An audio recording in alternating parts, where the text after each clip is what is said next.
आज हम लोग शिक्षक भर्ती लिखित परीक्षा जूनियर और प्राइमरी की एनसीईआरटी सीरीज पर सामान्य विज्ञान में रसायन विज्ञान की एक महत्वपूर्ण सीरीज पढ़ रहे हैं जिसका नाम है तत्व एवं यौगिक। यहाँ क्लास बिल्कुल निःशुल्क ई लर्निंग विद दुर्गेश पर एज ए गेस्ट फैकल्टी के रूप में मैं आपको प्रतिदिन रात 9:30 बजे पढ़ाता हूँ।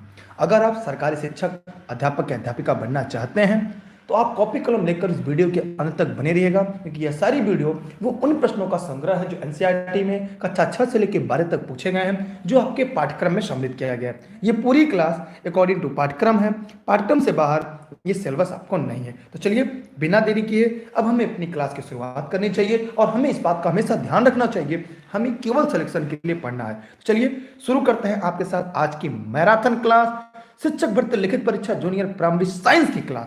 तो देरी मत करिए मालिक, जुड़ जाइए आप सब, क्योंकि रेस के घोड़े रेस में अच्छे लगते हैं, खेत में नहीं, और आप तो रेस के घोड़े हैं। शुरू किया जाए।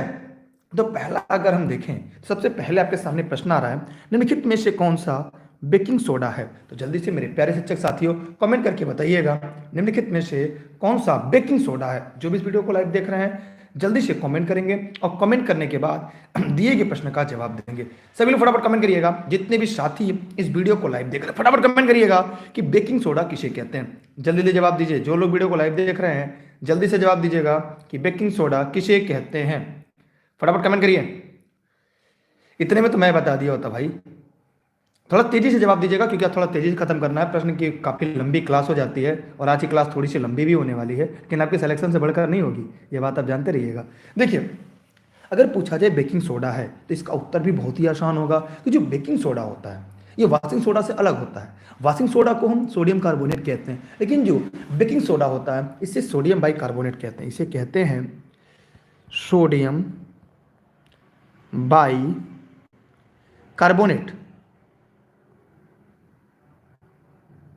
कार्बोनेट कहते हैं सोडियम बाई कार्बोनेट के नाम से जानते हैं। इसका अगर रासायनिक सूत्र की अगर हम बात करें NaHCO3 इस प्रश्न का सही जवाब होगा। माने जितने साथियों ने इस प्रश्न का जवाब बी दिया है उन सभी के जवाब पूरी तरह से सही हैं। माने सी वाले इसके राइट आंसर है। क्या है? सी बी वाले इस प्रश्न का सही जवाब है NaHCO3 सोडियम बाई कार्बोनेट। तो हम आगे बढ़ रहे हैं अगले प्रश्न की तरफ। ठीक है, चलिए अगला प्रश्न आपके डिस्प्ले पर पुनः दिख रहा है।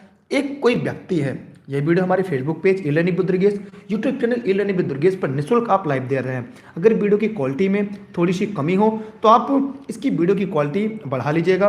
360p पर देखेंगे तो वीडियो एकदम साफ बिल्कुल चलेगा एचडी क्वालिटी में।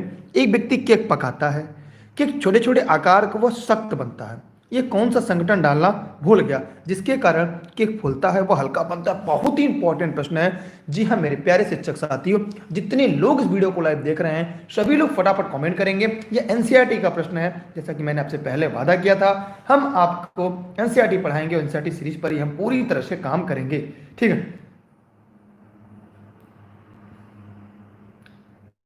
बताइए सभी लोग फटाफट कमेंट करके, जो लोग वीडियो को लाइव देख रहे हैं सभी लोग फटाफट कमेंट करेंगे। ये जूनियर टेट सुपर टेट दोनों में काम आएगा, चाहे सीटेट की तैयारी करो चाहे सुपर टेट की तैयारी करो, यूपी टेट की तैयारी। जूनियर साइंस का महत्वपूर्ण सीरीज है। देखिए वह इसमें बेकिंग सोडा डालना भूल गया। क्यों? क्योंकि बेकिंग सोडा और टार्ट्रिक अम्ल मिश्रण होता है। पाउडर का बेकिंग सोडा या ब्रेड को मुलायम और हल्का बनाता है। कार्बन डाइऑक्साइड केक या ब्रेड में छिद्र करके बाहर निकलता है और केक को ब्रेड क्या होता है फुलकर नरम बन जाती है। मतलब अगर यहाँ पे हम देखें तो 2NaHCO3 है। यहाँ पर जब इसे गर्म करते हैं तो यहाँ पे क्या होता है Na2, माने क्या होता है वहाँ से नाइट्रोजन बाहर निकलती है, जैसे जलवाष्प के रूप में बाहर निकलती है H2O प्लस CO2। ठीक है, मतलब बेकिंग सोडा से यहाँ पे देख रहे हैं तो कार्बन डाइऑक्साइड केक या ब्रेड छिद्र से बाहर निकलता है, जिसके कारण ब्रेड फूलकर नरम बन जाती है। टार्टरिक अम्ल का काम सोडियम कार्बोनेट के प्रभाव को उदासीन करना होता है। इसलिए इस प्रश्न का जो सही जवाब होगा वो 20 प्रश्न का राइट आंसर होगा, 20 प्रश्न का सही जवाब होगा। तो जो भी साथी इस प्रश्न का जवाब भी दिए हैं उन सभी का जवाब पूरी तरह से सही है। हम आगे बढ़ रहे हैं अगले प्रश्न की तरफ। सभी लोग फटाफट ध्यान से देखें वीडियो को, ताकि आप आगे चलकर यहाँ से आने वाले प्रश्न को गलती ना करें। ठीक, चलिए अगला प्रश्न आपके सामने है। किस कारण ब्रेड बनाते समय लोई डम फूल जाती है डफ। जल्दी से कमेंट करके बताइए और जैसे इस वीडियो में जुड़िएगा। आप सभी से निवेदन है, वीडियो को लाइक करने के बाद अपने सभी साथी मित्रों को शेयर कर दीजिएगा जो सरकारी शिक्षक बनने की तैयारी कर रहे हैं। मैं उम्मीद करता हूं कि यहां से पढ़ने के बाद सरकारी शिक्षक बनने की राह आपकी बड़ी आसान होती है। ठीक है, कोई समस्या नहीं है ना? तो जल्दी से कमेंट करके बताइए, शेयर जरूर करिएगा। राष्ट्र हित में, देश हित में निःशुल्क शिक्षा मैं आपके लिए लेकर आता हूं, बस आपको इतनी मदद करनी है। तो जल्दी से फटाफट कमेंट करके बताइएगा। यहां पर क्या होगा, ब्रेड सेकने की प्रक्रिया में उष्मा की क्रिया होती है, जल और कार्बन डाइऑक्साइड के रूप में बाहर निकलता है, जिस कारण ये पॉसिबल हो पाता है। ठीक है, समझ में आया आप लोगों की नहीं? बताइए फटाफट कमेंट करके सब लोग जो लाइव देख रहे हैं वीडियो को, फटाफट कमेंट करिए और जवाब दिया करिए। ये इसका सही जवाब होगा। जितने साथियों ने इस प्रश्न का उत्तर ए बताया है उन सभी के जवाब पूरी तरह से सही है। हम आगे बढ़ रहे हैं अगले प्रश्न की तरफ, क्योंकि रेस के घोड़े रेस में अच्छे लगते हैं। चलिए अगला प्रश्न आपके सामने है। देखिए मैं यहाँ पे बता दूं फिर से दोबारा, क्योंकि कुछ लोग पूछ रहे हैं ए ही क्यों होगा। मैं इसको डिफाइन थोड़ा सा कर देना चाहूँगा। देखिए ब्रेड बनाने में लोई में बेकिंग सोडा पड़ता है। क्या पड़ता है? Baking soda. भी मैंने ऊपर बताया था, NaHCO3। ब्रेड पकाने सेकने की प्रक्रिया में उष्मा दी जाती है, गर्मी दी जाती है, तो बेकिंग सोडा का विघटन कर दे जिसमें कार्बन डाइऑक्साइड मुक्त होती है और गैस में छिद्र बनाकर बाहर निकल जैसे ब्रेड फूल जाती है और मुलायम हो जाती है। इसलिए इस प्रश्न का सही उत्तर जो होगा इसका राइट आंसर होगा। ठीक, हम आगे बढ़ रहे हैं अगले प्रश्न की तरफ। ध्यान दीजिएगा इस प्रश्न को। सूखी बर्फ क्या? सभी लोग फटाफट कमेंट करके बताइएगा। बताइए सभी लोग फटाफट कमेंट करके कि सूखी बर्फ क्या है। देखिए सूखी बर्फ होती है, ठीक, और भारी बर्फ होती है, इसे हम भारी जल भी कहते हैं। भारी जल कभी कभी ये प्रश्न होता है, लेकिन कभी कभी परीक्षा में ये भी पूछ लेता है। तो ये हमारे D2O को कहते हैं, मंदक का काम करता है।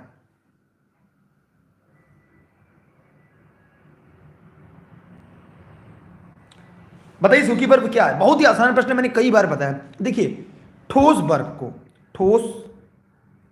बर्फ को हम क्या कहते हैं? CO2 या शुष्क बर्फ कहते हैं। ये ड्राई आइस इसे कहते हैं। इसका प्रयोग खाद्य पदार्थों को सुरक्षित रखने में किया जाता है। अगला प्रश्न आपके सामने है, ब्लीचिंग पाउडर का रासायनिक नाम क्या है? सभी लोग फटाफट कमेंट करके बताएंगे कि ब्लीचिंग पाउडर का नाम क्या है।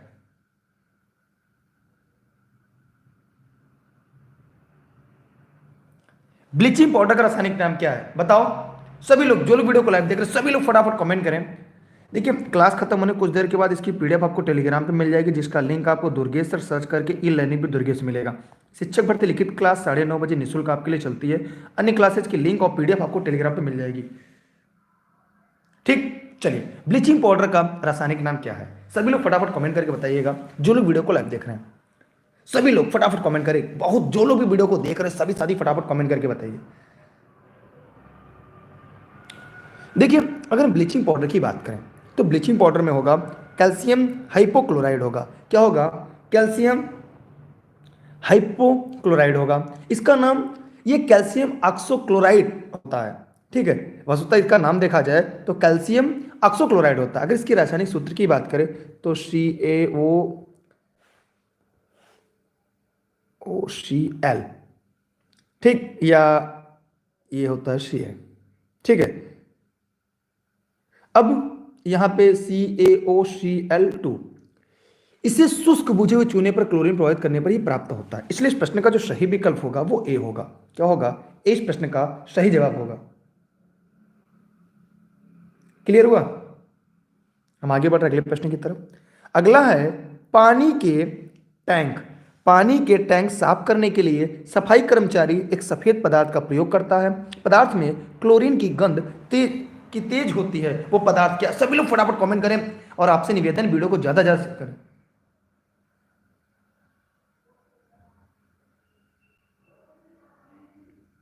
बताइए सभी लोग फटाफट कमेंट करें।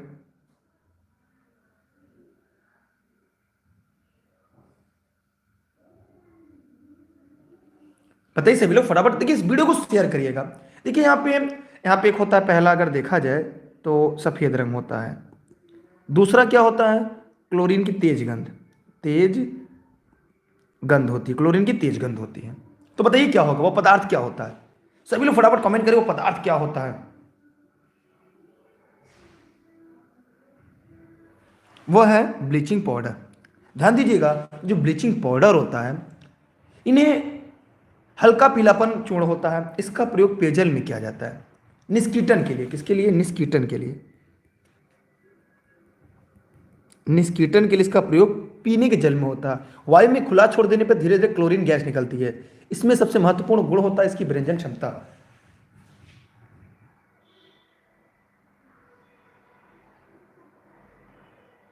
ठीक है, आगे बढ़े अगले प्रश्न की तरफ। चलिए स्क्रीनशॉट जरूर क्लिक करिएगा, इस प्रश्न का उत्तर ए होगा। ठीक, दिया सलाई के विनिर्माण में, दिया सलाई के निर्माण में, विनिर्माण में मूल रूप से कौन सा तत्व होता है? सभी लोग फटाफट कमेंट करके बताइए। ठीक है, फटाफट कमेंट करके बताइए, सभी लोग फटाफट कमेंट करके बताइए।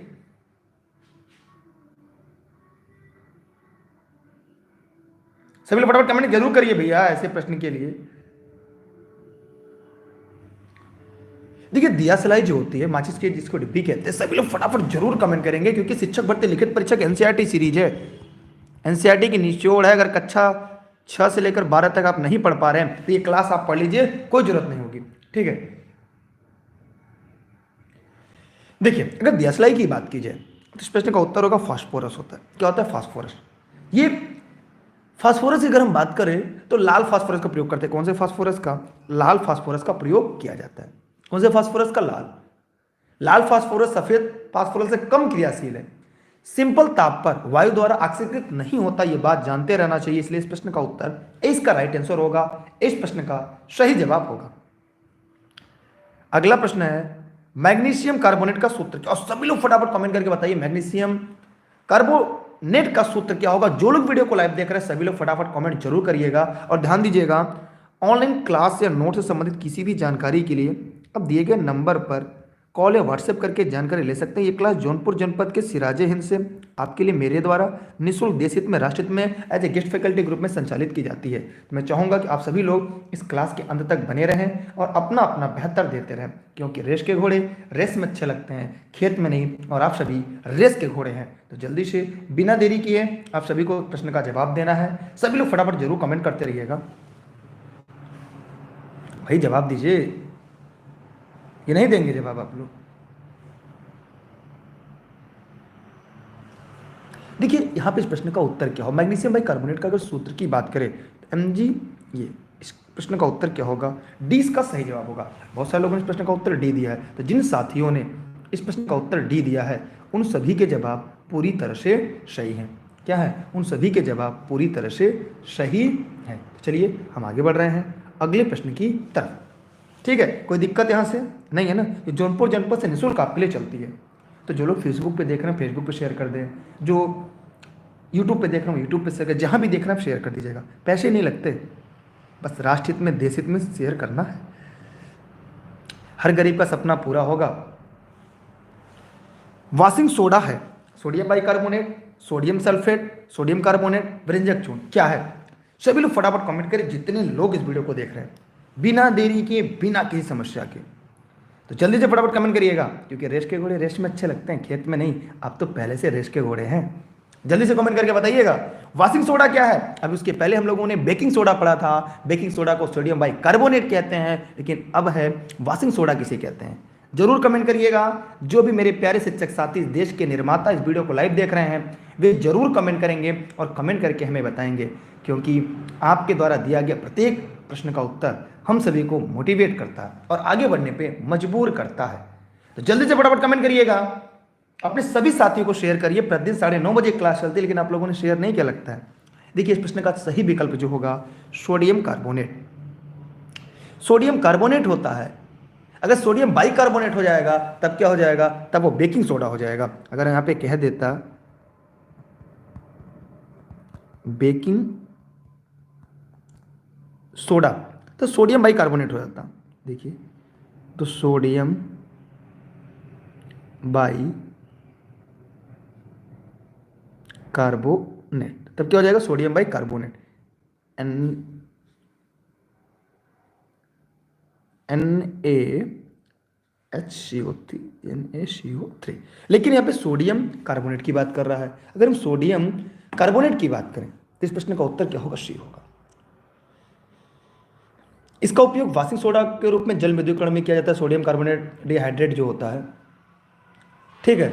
लॉन्ड्रियों में कांच, प्लास्टिक का सोडा, साबुन पाउडर का निर्माण होता है, इसलिए इस प्रश्न का जो सही विकल्प होगा वो सी होगा। तो जितने लोगों इस प्रश्न का उत्तर सी बताया है उन सभी के जवाब पूरी तरह से सही है, मैंने सी वालों का राइट आंसर होगा।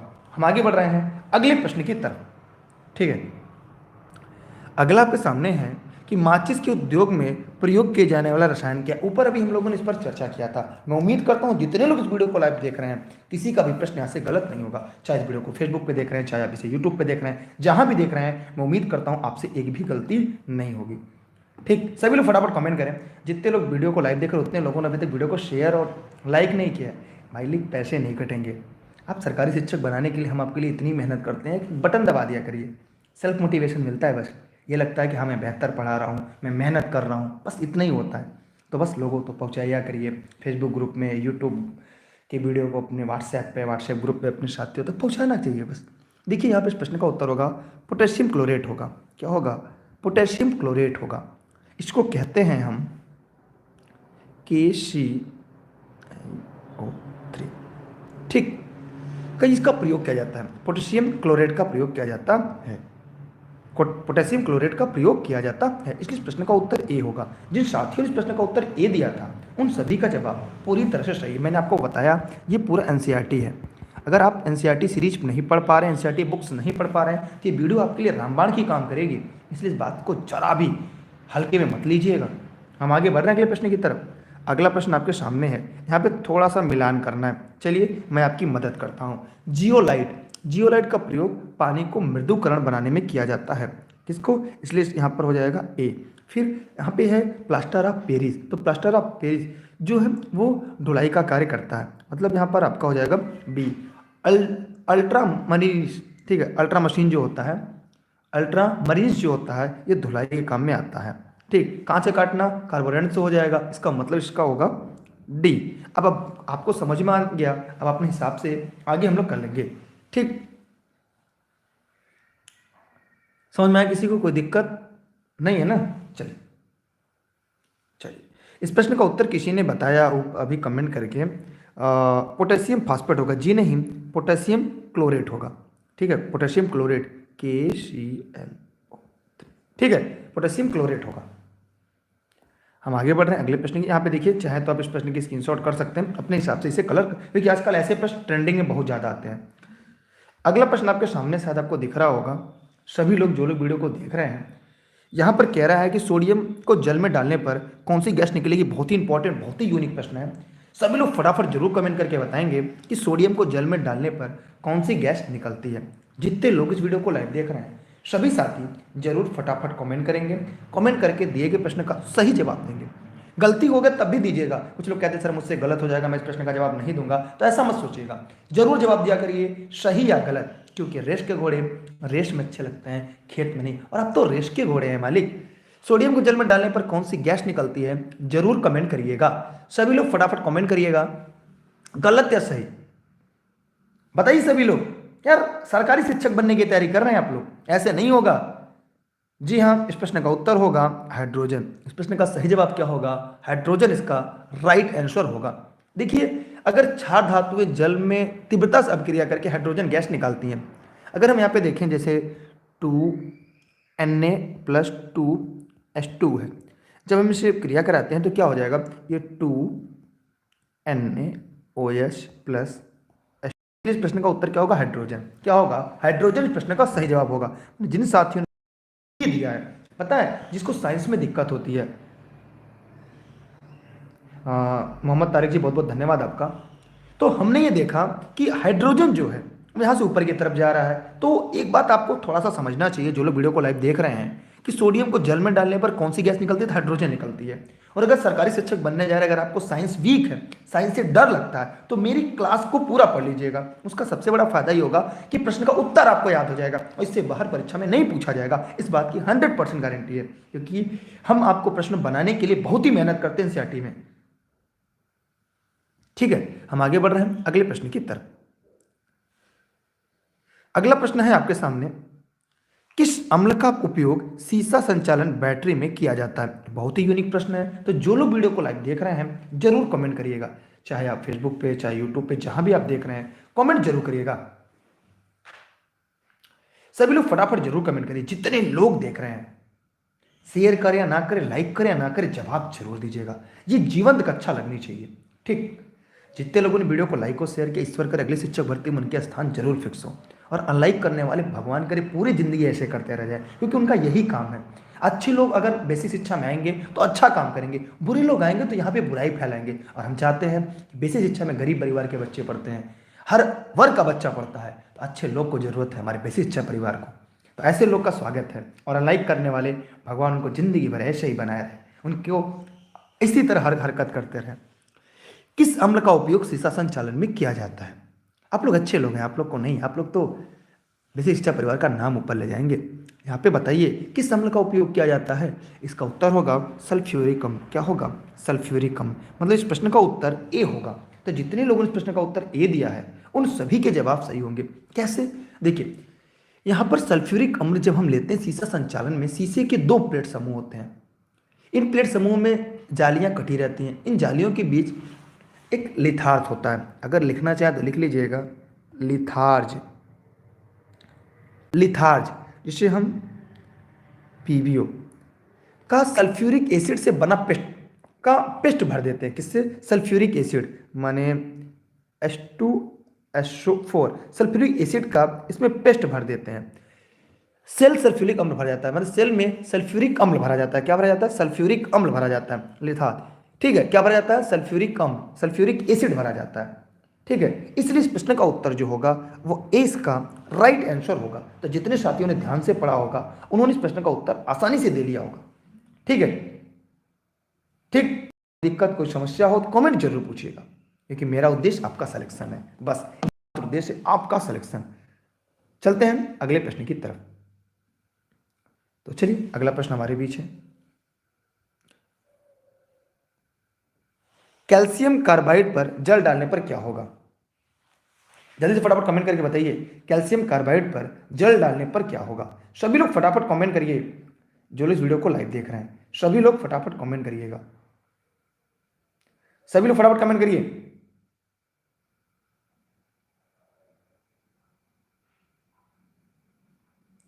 जल्दी जल्दी जो लोग वीडियो को लाइव देख रहे हैं सभी लोग फटाफट कमेंट करिएगा। जितने लोग इस वीडियो को देख रहे हैं सभी लोग फटाफट कमेंट करिएगा, सभी साथी, क्योंकि रेस के घोड़े ही तो रेस में अच्छे लगते हैं, खेत में नहीं। और आप लोग तो रेस के घोड़े हो।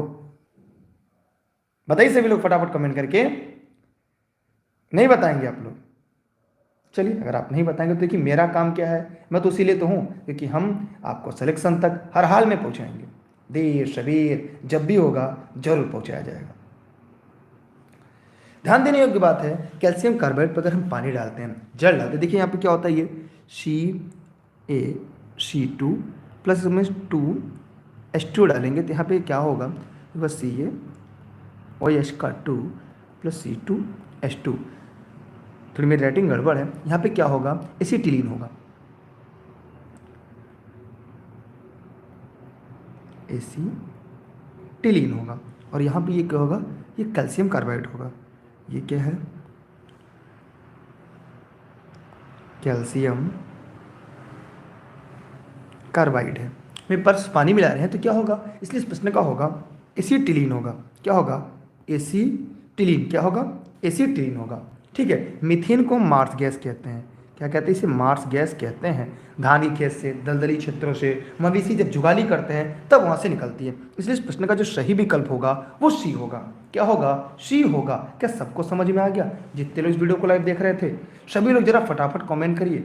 जितने लोग वीडियो को देख रहे थे जल्दी से कमेंट करिएगा, क्योंकि रेस के घोड़े ही तो रेस में अच्छे लगते हैं और अब तो रेस के घोड़े हैं। बताइए सभी लोग कमेंट करके। चलिए हम आगे बढ़ रहे हैं अगले प्रश्न की तरफ। इनमें कौन सा एक यौगिक पराक्साइड नहीं है। इस प्रश्न में नहीं है, माने 3 है और 1 नहीं है। तो जल्दी से कमेंट करके बताइए सभी लोग। जिसका सही हो उसका बहुत बहुत धन्यवाद आपको। जो लोग वीडियो को देख रहे हैं बताएं इसमें से कौन सा यौगिक एक पराक्साइड नहीं है, 3 है एक नहीं है। सभी लोग फटाफट कमेंट करके बताएं। जो लोग वीडियो को देख रहे हैं बताइए। देखिए यहाँ पर सबसे पहले देखा जाए NaO2 इसे कहते हैं हाइड्रोजन पराक्साइड। इसे क्या कहते हैं? हाइड्रोजन पराक्साइड कहते हैं। ठीक, इसे क्या कहते हैं? हाइड्रोजन पराक्साइड कहते हैं। तब इसे कहते हैं हाइड्रोजन। रुक जाइए, पहले तो एक काम करते हैं, यहाँ पर पराक्साइड नहीं है। एक प्रश्न पूछा पराक्साइड नहीं, तो पहले इसका उत्तर जान लेते हैं। इसे हम कहते हैं लेड ऑक्साइड। इसे कहते हैं लेड ऑक्साइड। इसे क्या कहते हैं? लेड ऑक्साइड कहते हैं। ठीक है, लेकिन यहाँ पर इसे कहते हैं सोडियम पराक्साइड। सॉरी, Na होता है ना, ये होगा Na माने सोडियम पराक्साइड होगा। यहाँ पर ये होगा आपका H2 है ना, हाइड्रोजन होगा। ये हाइड्रोजन होगा, H2 है ना, हाइड्रोजन पराक्साइड होगा। यहाँ पे बेरियम पराक्साइड होगा, ये होगा आपका बेरियम पराक्साइड। इसलिए इस प्रश्न का उत्तर जो होगा डी होगा। जो गलत है वही सही है। क्यों? क्योंकि यहाँ पे नहीं है पूछा है। नहीं माने कौन सा कथन गलत है? 3 है। ठीक है, Na2O2 सोडियम पराक्साइड है, हाइड्रोजन ऑक्साइड है, बेरियम पराक्साइड है, लेकिन लेड ऑक्साइड यह पराक्साइड नहीं है। इसलिए इस प्रश्न का जो सही विकल्प होगा वो डी होगा। तो जितने साथियों ने डी दिया है उन सभी के जवाब पूरी तरह से सही है। हम आगे बढ़ रहे हैं अगले प्रश्न की तरफ। यार एक बार आप लोग शेयर कर दीजिए। सभी लोग जो लोग लाइव देख रहे हैं लाइक करें या ना करें, शेयर कर दीजिएगा अपने व्हाट्सएप ग्रुप में, अपने व्हाट्सएप साथी जो शिक्षक सरकारी शिक्षक बनने की तैयारी कर रहे हैं उन सभी तक पहुंचा दीजिएगा। अगला प्रश्न आपके सामने है, नींबू का रस का पीएच मान क्या होता है? पीएच मान एक स्केल होता है। ठीक है, ध्यान दीजिएगा, पीएच मान स्केल होता है। यहाँ पर क्या होता है? 7.0। इससे यहाँ पे यहाँ पर आप लोग ध्यान से देखेंगे। जो लोग लाइव देख रहे हैं वीडियो को थोड़ा सा ध्यान से समझिएगा। नींबू के रस का पीएच मान होता है क्या होता है? जल्दी से कमेंट करके बताइएगा। कैसे देखेंगे हम? देखिए 7 से कम है ये, और ये 7 से ज़्यादा। जो 7 से कम होता है उसके क्या कहते हैं आपको पता है? 7 से कम वाले को अम्लीय कहते हैं। इधर क्या होगा? ये अम्लीय होगा। ठीक, और 7 से अधिक वाले को क्या कहते हैं? क्षारीय कहते हैं। एक प्रश्न तो आपका ये तैयार हो गया, किसे अम्लीय कहते हैं, किसे क्षारीय कहते हैं। ये क्लियर हो गया। अब नींबू के रस का जो पीएच मान होता है वो क्या होता है? कमेंट करके जरूर बताइएगा। इसका जो पीएच मान होता है वो 2.4 तक होता है। नींबू में साइट्रिक अम्ल होता है। नींबू के रस में क्या होता है ये भी याद रखिए। एक प्रश्न ये भी आपका तैयार हो गया, साइट्रिक अम्ल होता है। 7 जो होता है ये उदासीन होता है। 7 जो होता है वो क्या होता है? उदासीन होता है। 7 क्या होता है? उदासीन होता है। समझ में आप लोग को? 7 क्या होता है? उदासीन होता है। इसलिए आप लोग को मैं उम्मीद करता हूँ जितने लोग वीडियो को लाइव देख रहे थे उन सभी का कॉन्सेप्ट पूरी तरह से क्लियर हो गया। क्या अभी भी कोई ऐसा व्यक्ति है या कोई ऐसा शख्स है जिसको मैं पढ़ाऊँ? समझ में ना, ये घमंड नहीं है, ये गर्व है। और मैं उम्मीद करता हूँ कि आप सब इस बात से पूरी तरह सहमत होंगे कि आपने जो पढ़ा 7 से कम अम्लीय होता है। ठीक, और 7 से ज़्यादा जो है तब क्या होगा? बताइए कमेंट करके। जो लोग लाइव देख रहे हैं सभी साथी, 7 से ज़्यादा क्षारीय है, 7 क्या उदासीन। जैसे ये बताइए जल का पीएच मान क्या होता है? जो साथी वीडियो को लाइव देख रहे हैं जल्दी से बताइए कि जो जल होता है इसका पीएच मान क्या होता है? नहीं बताएंगे? चलिए हम आगे बढ़े अगले प्रश्न की तरफ। शेयर कर दीजिए मेरे इस देश के भावी अध्यापक, शिक्षक और शिक्षिकाओं, लोगों तक पहुंचाइए। ब्राउन रिंग परीक्षण का प्रयोग होता है। तो जो लोग वीडियो को लाइव देख रहे हैं एक बार जल्दी से कमेंट करके बताएं कि ब्राउन रिंग का जो परीक्षण का प्रयोग होता है कहाँ? बताइए सभी लोग फटाफट कमेंट करके बताइए।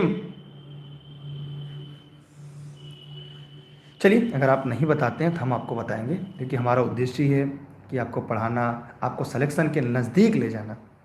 देखिए यहाँ पर ब्राउन रिंग की बात की रहे हैं। किसकी बात की जा रही है? ब्राउन रिंग की बात की जा रही है। तो ये नाइट्रेट्स के विश्लेषण के लिए, किसके लिए? नाइट्रेट्स के लिए, के विश्लेषण के लिए ये होता है। ठीक, अब यहाँ पर एक दो बातें और आपको जाननी है। आइए देखते हैं क्या क्या बातें अब हम लोग को यहाँ पे जाननी होगी।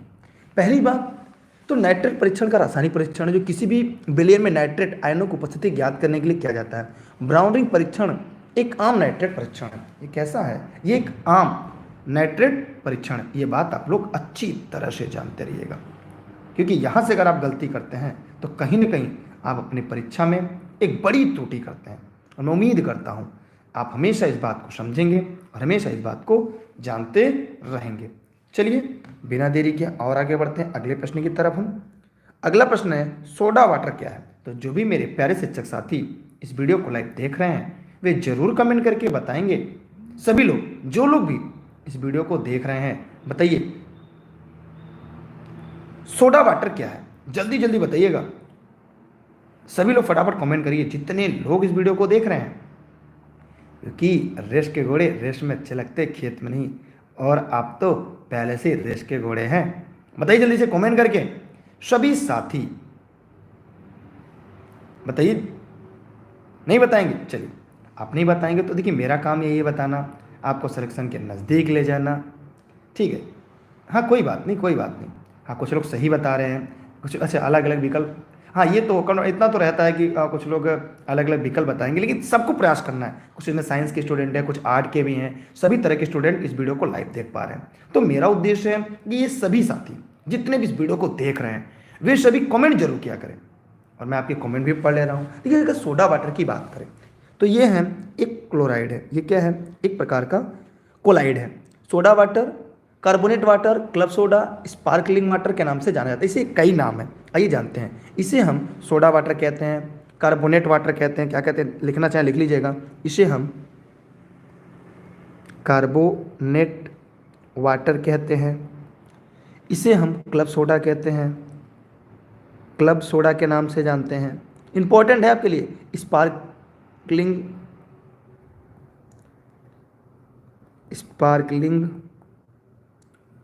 वाटर कहते हैं, इसके नाम से जानते हैं। इसे सोडा वाटर कहते हैं, क्या कहते हैं? सोडा वाटर कहते हैं। तो इसे इतने नाम हैं। हो सकता है भविष्य में ऐसे कुछ परीक्षा में प्रश्न आ जाएं और आपसे गलती हो जाए, तो मैं चाहूँगा ये बात आप लोग हमेशा हमेशा याद रखें, ताकि भविष्य में ऐसे प्रश्नों से कभी भी गलती ना होने पाए। क्लियर हुआ कि नहीं? समझ में आ रहा है ना? चलिए, जब आ रहा है तो उससे बढ़कर क्या होगा। अगला प्रश्न हमारे सामने है, जहाँ पे हम लोग पढ़ने जा रहे हैं। अगला है पॉली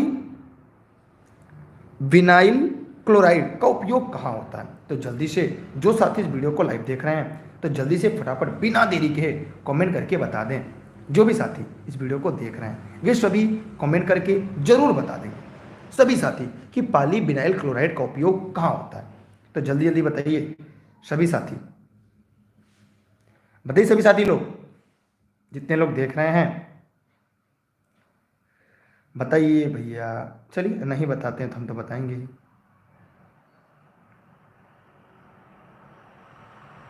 ठीक है, कोई समस्या, कोई दिक्कत?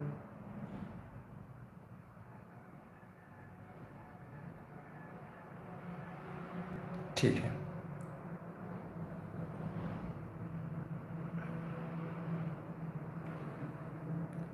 यहां पर एक बात हमेशा आप लोग को याद रखना होगा, हमेशा, कि पॉलीविनाइल जो क्लोराइड है, सभी लोग ध्यान दीजिएगा यहाँ पे एक बात, पॉलीविनाइल क्लोराइड, इसका प्रयोग हमेशा सीट कवर बनाने में, चादर बनाने में, बरसाती बनाने में, इसे पॉलीथीन कह सकते तरह से, इन बनाने में इसका प्रयोग किया जाता है। पॉलीविनाइल क्लोराइड का उपयोग प्लास्टिक के पदार्थों में किया जाता है। ये बात आप लोग अच्छी तरह से जानते रहिएगा। ठीक है, हम आगे बढ़ रहे हैं अगले प्रश्न की तरफ। इसलिए इस प्रश्न का उत्तर क्या होगा? डी, मतलब प्लास्टिक के लिए, ऐसा समझ लीजिए। इससे आपको हमेशा कॉन्सेप्ट क्लियर रहेगा।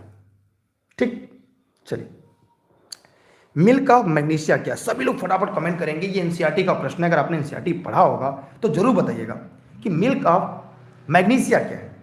जो लोग वीडियो को लाइव देख रहे हैं जल्दी से कमेंट करके बताएं। मिल्क ऑफ मैग्नीशिया, सभी लोग फटाफट कमेंट करें, मिल्क ऑफ मैग्नीशिया क्या है? जी हाँ मेरे प्यारे शिक्षक साथियों, इस देश के निर्माताओं, अगर सरकारी शिक्षक बनना है तो ऐसे प्रश्नों को पढ़ना पड़ेगा। ये पूरा एनसीईआरटी का निचोड़ है आपके सामने, इससे बाहर आपकी परीक्षा में नहीं आना, इस बात को आप जानते रहिएगा। तो यहाँ पे मिल्क ऑफ मैग्नीशिया जब हम बात करते हैं तो ये होगा कैसे, 20 प्रश्न का होगा। इसको औषधि में इसका प्रयोग करते हैं, इसका उपयोग दवाओं में किया जाता है, इसलिए प्रश्न का उत्तर क्या होगा? बी होगा।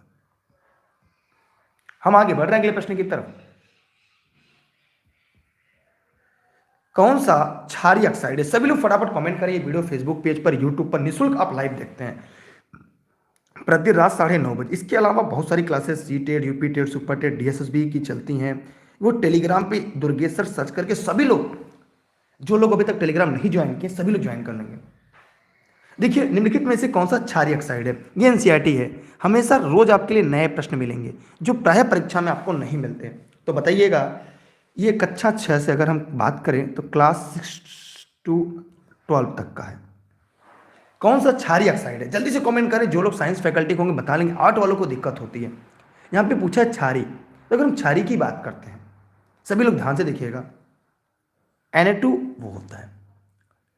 अधातुओं के ऑक्साइड अम्लीय या उदासीन होते हैं, कभी क्षारीय ऑक्साइड नहीं बनाते। धातुओं के ऑक्साइड और हाइड्रोक्साइड की जो प्रकृति होती है वो क्षारीय होती है। अगर हम देखा जाए Na2O धातु ऑक्साइड है, अतः ये क्षारीय होगी। धातु ऑक्साइड क्षारीय होने के कारण वे जल से अभिक्रिया करके क्षार बनाते हैं। ठीक है, अपवाद में देखेंगे तो एल्युमिनियम और जिंक जैसे धातुओं के ऑक्साइड प्रकृति उपधर्मी होते हैं, इनको ऑक्साइडों में अम्लीय और क्षारीय दोनों में लक्षण मिलते हैं, वो इसके अपवाद है। हम आगे बढ़ रहे हैं अगले प्रश्न की तरफ।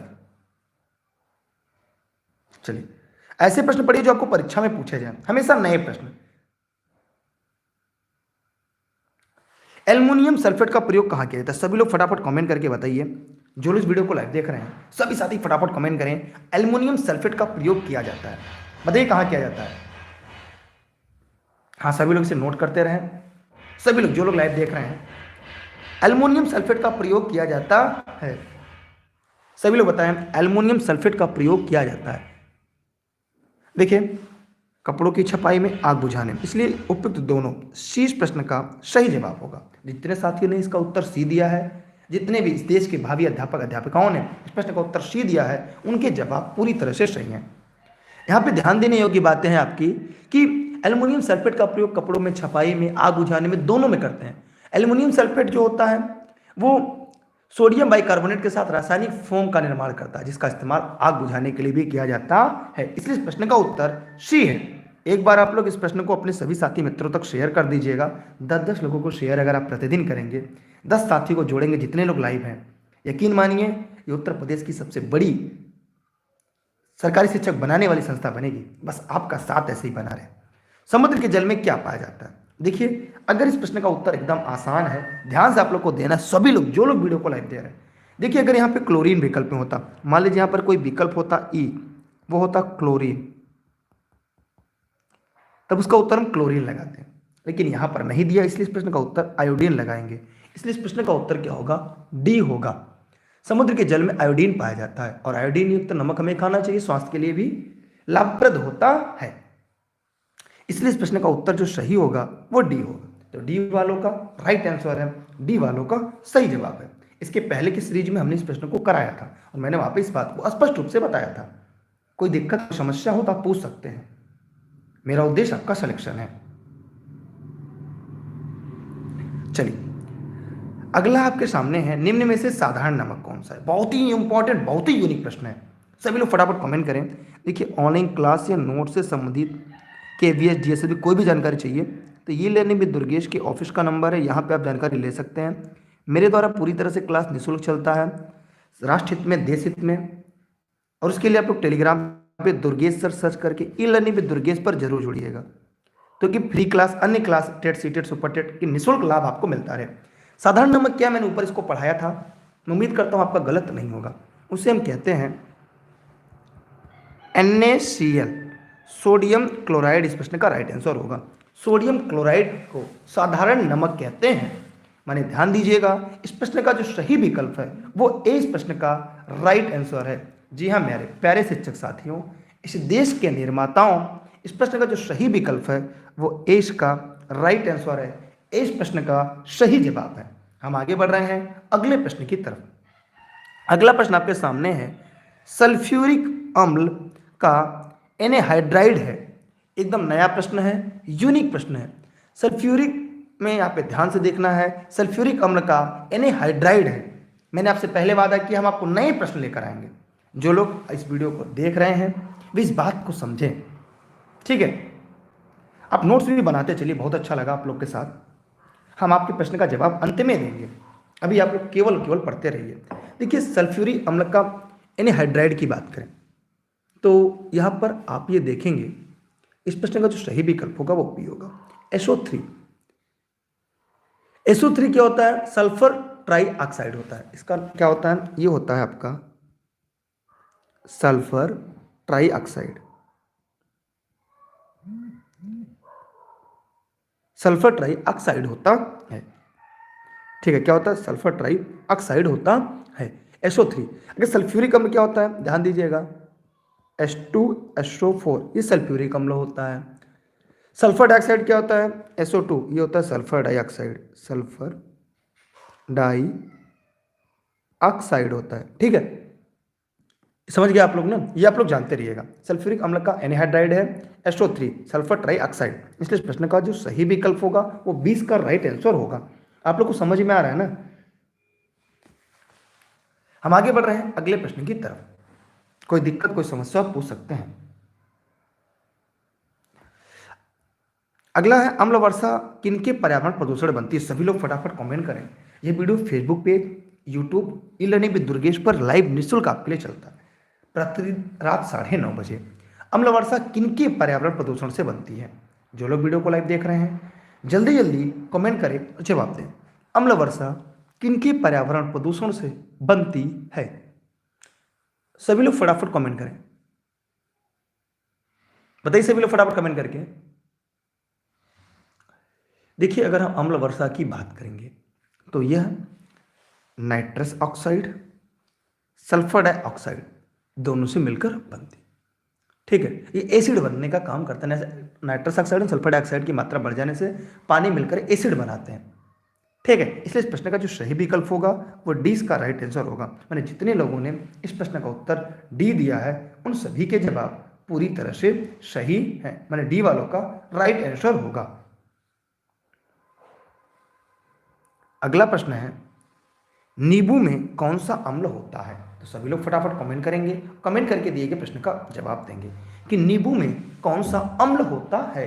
जी हाँ मेरे प्यारे शिक्षक साथियों, इस देश के निर्माताओं, जल्दी से फटाफट कमेंट करके बताएं कि नींबू में कौन सा अम्ल होता है। तो जल्दी जल्दी कमेंट कर बताएं। ऊपर मैंने बताया था इस प्रश्न को, नींबू में कौन सा अम्ल होता है? जी हाँ, इसमें साइट्रिक अम्ल होता है। क्या होता है? साइट्रिक अम्ल होता है। इसका पीएच मान भी मैंने पढ़ाया था, मैंने बताया था। अगर आपको याद हो तो जल्दी से कमेंट करके बताइएगा कि नींबू का पीएच मान क्या होगा। मैंने पढ़ाया है, आज ही बताया भैया आपको। अगर आपको नहीं याद है तो फिर मेरा पढ़ाना पूरी तरह से बेकार है। जी हाँ, मैंने ऊपर बताया 2.4 इसका पीएच मान क्या है? 2.4। इसे साइट्रिक अम्ल के नाम से जानते हैं, इसी वजह से नींबू खट्टा होता है, ठीक है। खट्टा इसी के कारण होता है। अगला प्रश्न है, जल एवं अल्कोहल क्या है? जल एवं अल्कोहल क्या है? सभी लोग फटाफट कमेंट करिएगा, कमेंट करके दिए गए प्रश्न का जवाब देना है आप लोग को कि जल अल्कोहल क्या है। मैं थोड़ा तेज़ी से पढ़ाना चाहूँगा क्योंकि आपकी संख्या बढ़ने की जगह कम हो रही है। आप लोग सपोर्ट नहीं कर रहे हैं। आपके लिए वही है ना कि आप लोग के लिए कुछ भी कर दीजिए, लेकिन आप लोग शेयर करने में, लाइक करने में जैसे लगता है कि आपकी पैसे कट जाएंगे मोबाइल से, ऐसा नहीं है। जल एवं अल्कोहल क्या? मैं जल्दी क्लास खत्म कर रहा हूँ। ये होता है पूर्णतः मिश्रणीय होता है। क्या होता है? पूर्णतः मिश्रणीय होता है।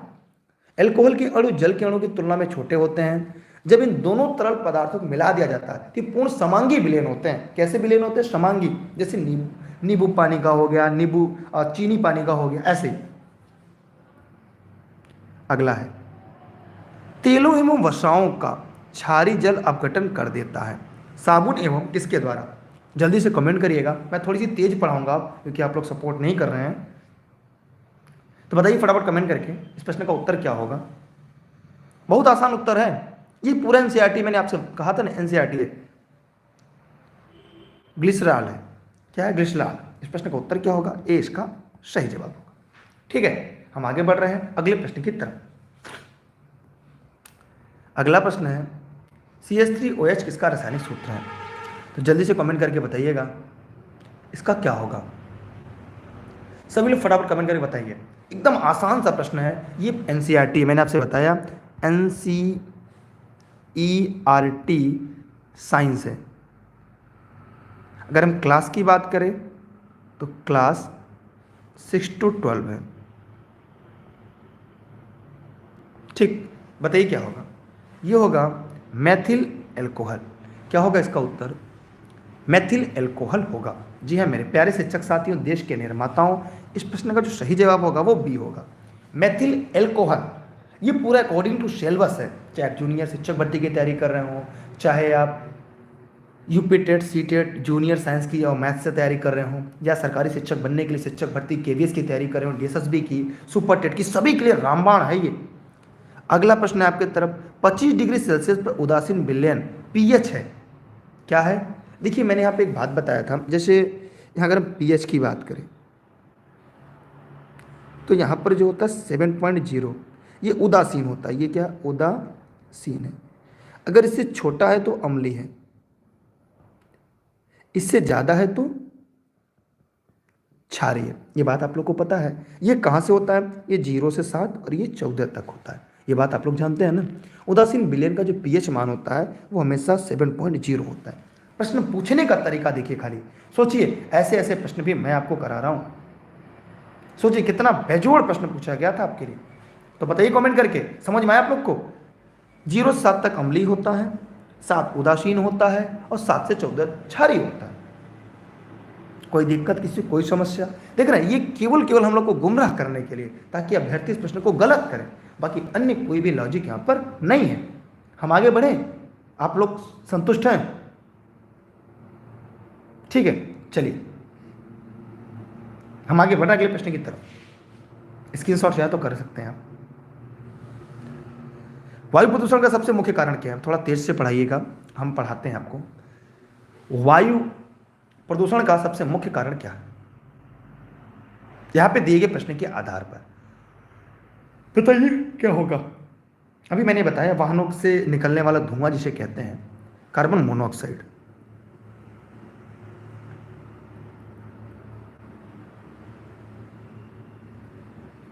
Carbon monoxide. एक बात यहाँ पे और ध्यान दीजिएगा, इसे CO गैस को दमघोटू गैस कहते हैं। पता क्यों? जब मनुष्य अपने श्वसन अंगों द्वारा सारी गैसों का मिश्रण ले जाता है तो ये कार्बन मोनोडाइऑक्साइड क्या कहते हैं, हीमोग्लोबिन के नष्ट करता है। इससे हमारे बॉडी में ऑक्सीजन की परिवहन क्षमता कम होती है और हमारा सांस फूलने लगता है। इसकी वजह से दम घुटकर मृत्यु तक हो जाती है। इसलिए इसे दमघोटू गैस के नाम से भी जानते हैं। इसलिए इस प्रश्न का उत्तर बी होगा, इसे दमघोटू गैस कहते हैं। दमघोटू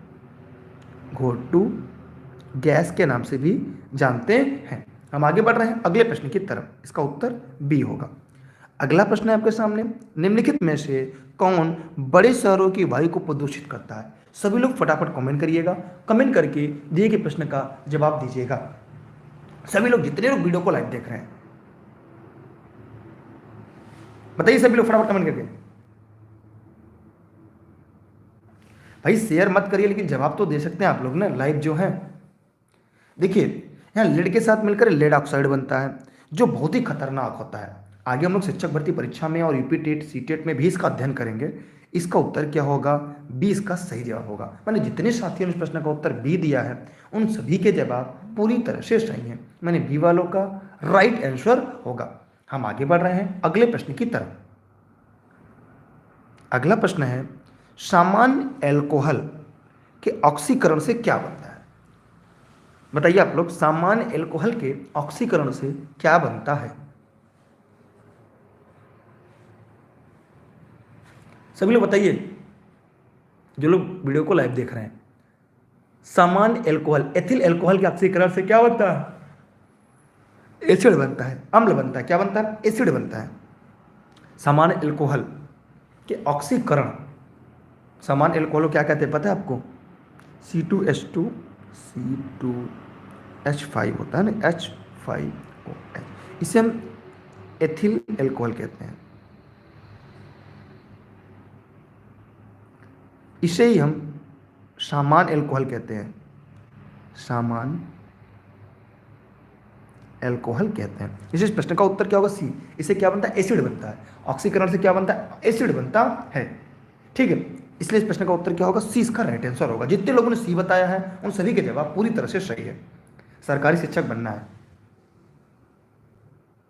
ठीक, हम आगे बढ़ रहे हैं अगले प्रश्न की तरफ। आवर्त सारणी में किसकी शून्य इलेक्ट्रॉन बंधुता एफिनिटी है? सभी लोग फटाफट जरूर कमेंट करिएगा, जितने लोग इस वीडियो को देख रहे हैं सभी लोग बताइए, सभी लोग जितने लोग देख रहे हैं बताइए, सभी लोग कमेंट करके यार शेयर कर दीजिए मालिक। 10-10 लोगों को शेयर किया करिएगा। सरकारी शिक्षक बनने जा रहे हैं, कम से कम 10-10 लोगों को मदद करिए, 10-10 लोगों को खाली शेयर करिए। यकीन मानिए आपकी आत्मा भी द्रोहित हो उठेगी जिस दिन लोग सेलेक्ट होकर आएंगे। देखिए यहाँ पे कई बातें मैं आपको बता रहा हूँ, ध्यान से देखने का प्रयास करिएगा। इसका उत्तर होगा रेडान। रेडान के बारे में आगे बताऊंगा अभी जब आप लोग पढ़ेंगे। ये एक नोबेल गैस है। रेडान क्या है? एक नोबेल गैस है। यह एक नोबल गैस है। ये एक नोबल गैस है। कैसी गैस है? ये एक प्रकार की नोबल गैस है। ये बात आप लोग अच्छी तरह से जानते रहिएगा। इलेक्ट्रॉन जोड़ने पर जितनी ऊर्जा विमुक्त होती है उसे इलेक्ट्रॉन बंधुता कहते हैं। नोबेल गैस क्षार धातुओं, क्षार मृदा धातुओं की इलेक्ट्रॉन बंधुता के 0 के निकट होती है। इसकी इलेक्ट्रॉन बंधुता 0 होती है। इसलिए इस प्रश्न का उत्तर क्या होगा? डी होगा। ठीक है, प्राय आता है भूकंप के दौरान कौन सी गैस ज्यादा निकलती है? तो रेडान गैस। ठीक है,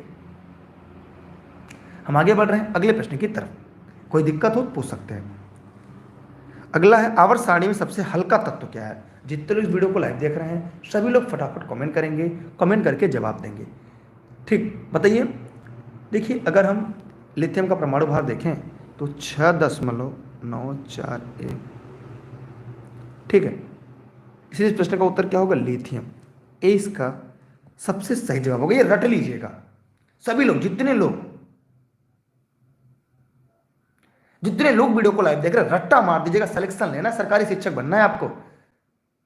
और रेस के घोड़े रेस में अच्छे लगते हैं, खेत में नहीं। आप तो रेस के घोड़े हैं।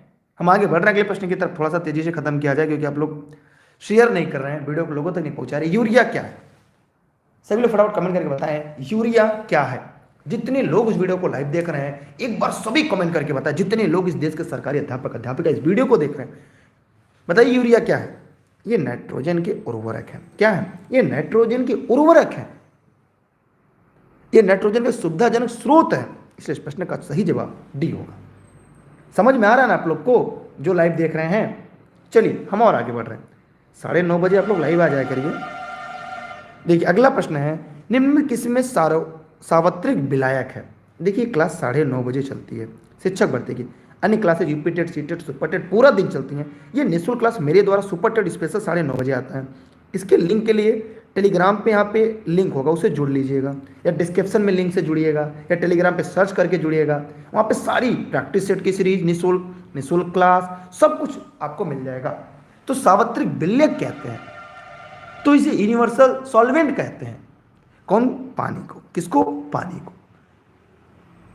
ठीक, किसको कहते हैं? ये अम्ल तथा क्षार दोनों में घुलनशील है। ये किसमें? अम्ल और क्षार ये दोनों में घुलनशील है। इसलिए इस प्रश्न का उत्तर डी होगा। ठीक है,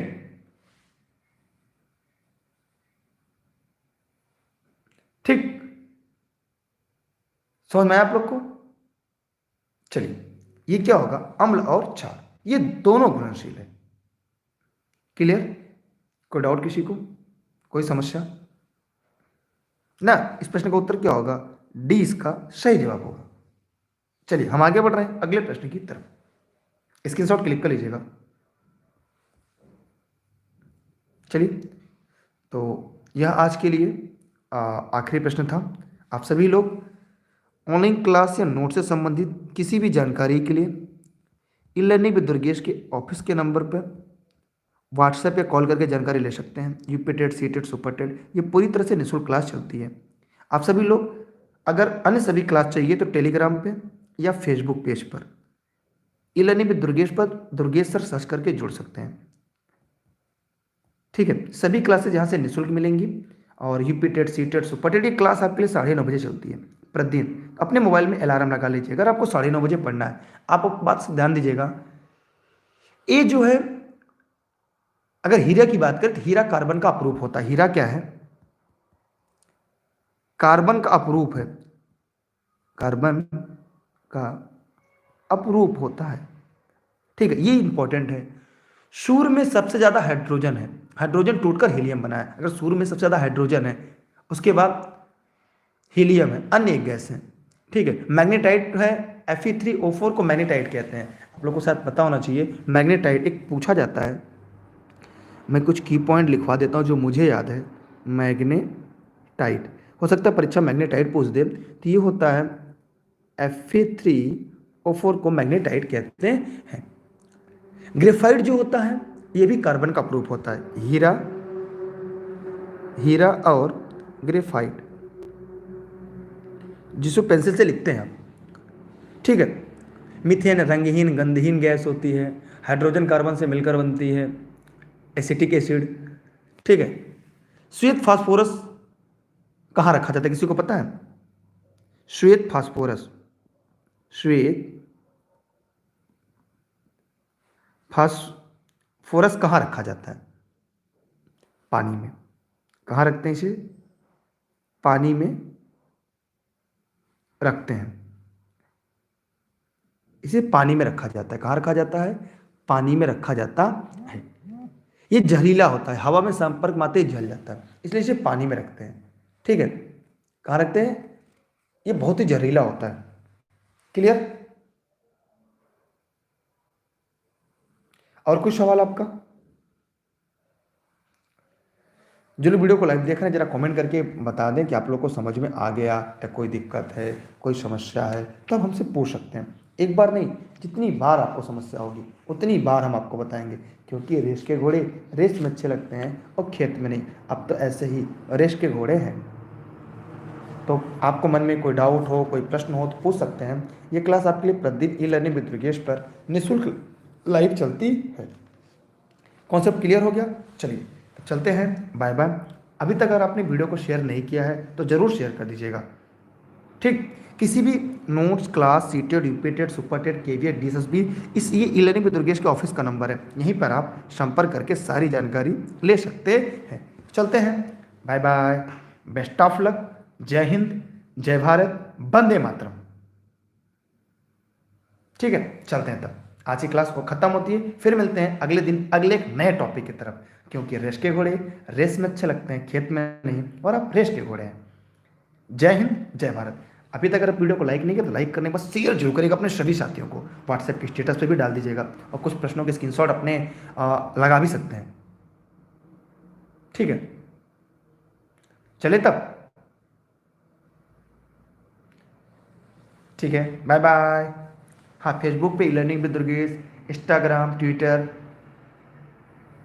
खेत में गधे अच्छे लगते हैं, घोड़े नहीं, इसलिए बैल से काम बैल करें और गधों का काम गधे करें, और आप सब अपना काम करें। Bye bye. चलिए, हाँ जौनपुर में तो हम है ही है, तो जौनपुर में दिखेंगे। चलिए, तो मिलना चाहिए था आप लोग को अगर जौनपुर में आपने देखा तो। ठीक।